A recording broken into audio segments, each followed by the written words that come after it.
মুঠোফোন বার্তা ইউটিউব চ্যানেলে সবাইকে স্বাগত। বাংলার এই উত্তাল সময়ে হঠাৎ মনে পড়ে গেল রামায়ণের সীতা মায়ের সেই বিখ্যাত কাহিনীটির কথা।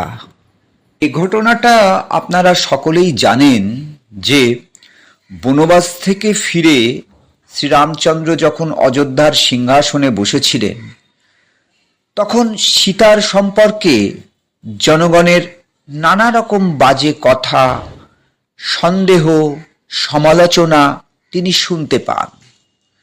জনগণের কথাকে গুরুত্ব দিয়ে রামচন্দ্র গর্ভবতী সীতাকে ত্যাগ করেন।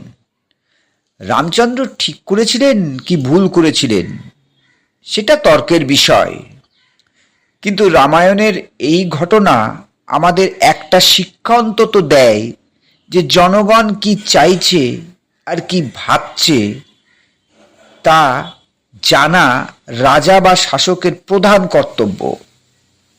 কিন্তু শাসক কি সবসময় জনগণের ভাবনা, চিন্তা, মতকে গুরুত্ব দেয়? একটা হাসপাতালে দিনের পর দিন কয়েকটা মানুষ এত রকম দুর্নীতি চালিয়ে গেল, কেউ কিচ্ছু জানতে পারল না। এত বড় নারকীয় ঘটনা ঘটবার পর সবকিছু সামনে এলো, একে দোষ দেয় আর ও ওকে দোষ দেয়। মিডিয়াতে শুধু চিৎকার চেঁচামেচি।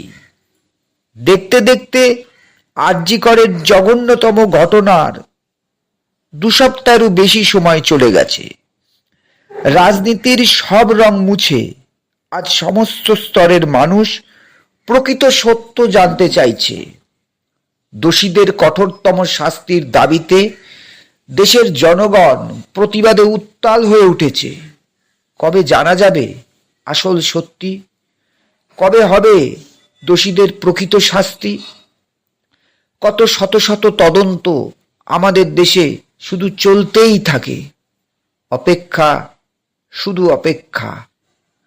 তবুও আশা করব দোষীরা শীঘ্রই ধরা পড়ে প্রকৃত শাস্তি পাবে।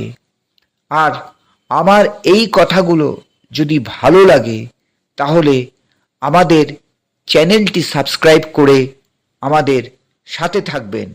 নমস্কার।